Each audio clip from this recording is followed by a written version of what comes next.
The Bible Treasury. A monthly magazine of papers on scriptural subjects. Article 2 Part 55 of 95, Volume 15, 1884 and 1885. Scripture Imagery. J.C. Bailey. Pharaoh negotiates. When the adversary finds that he cannot destroy the people of God with the fury of a Nero, he tries, with far more success, the caresses of a Constantine. The erstwhile roaring lion assumes the role of a minister of light. Pharaoh, finding violence of no effect with the Israelites, tries diplomacy. Herodotus says that the ancient Egyptians used to capture crocodiles by putting clay into their eyes. The simplicity and the effectiveness of this method are very ingenious. It is the way in which the king of Egypt now endeavors to deal with the Hebrew ruler. To be sure, there is the initial difficulty that the crocodile may object to the proposed treatment, as Moses did in the manner we shall now consider. Pharaoh's first attempt at throwing the clay was rather coarse and crude. He said, "Go yet, sacrifice to your God in the land." See note. This is the low unworthy suggestion which is usually made to blind every awakened soul. If you are determined to be religious, well, be it so, but don't cut yourself off from the rest of the race. Here are plenty of places of worship, objects of worship, and methods of worship, to suit every possible, and impossible, disposition.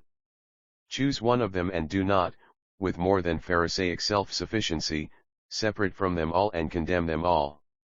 Pharaoh does not now seek to hinder them from worshipping their own God as long as he is placed on a level with Amun-Ra, Thoth, and Osiris, and once thus placed on a level with the sun, the intellect, and the hidden life, his glory is sure presently to be reduced to the level of Anubis, Pusht, or Scarabaeus, the jackal, cat and beetle, or Seb the earth goose, or even Seth, the devil. If however, one will only be content with a god, for instance, a little more to be reverenced than the sacred beetle, and a little less than the holy bull, why then there are all the appliances of worship that Egypt can afford at his disposal. Note. Of Egypt. Exodus 8 verse 25. End of note. And such appliances. Where else could such grandeur and solemnity in religion be found?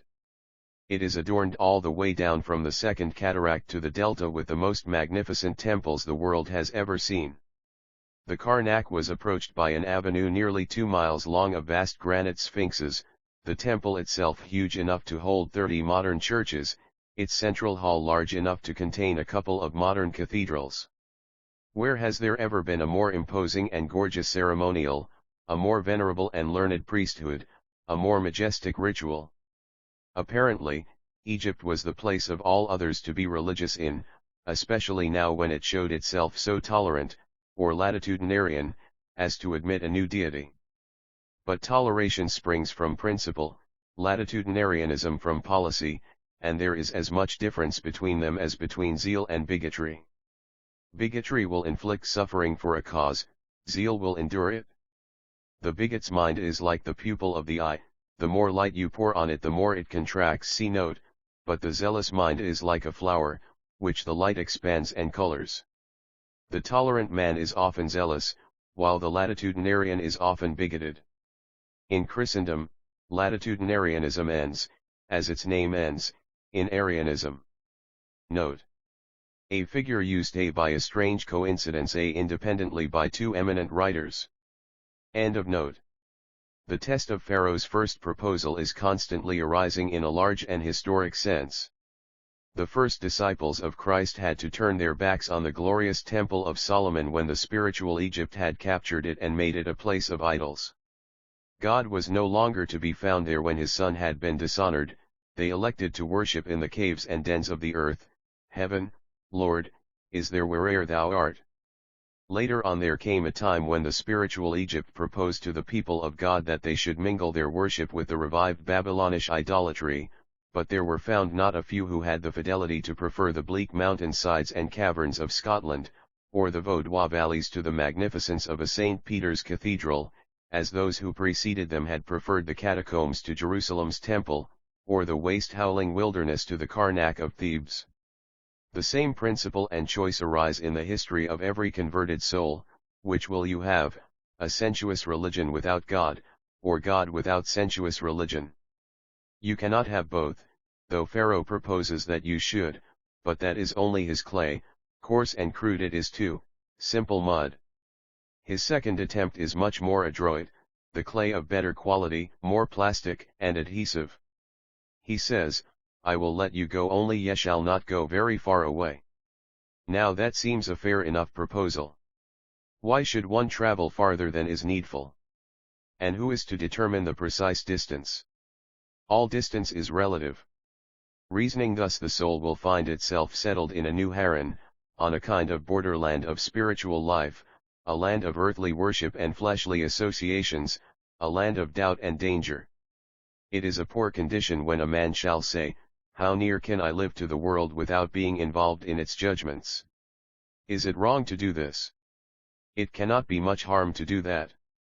When he says, not may I, but must I do such a thing for the Lord, it is a poor condition and a dangerous position, like walking on the edge of a precipice to see how near you can go without falling in.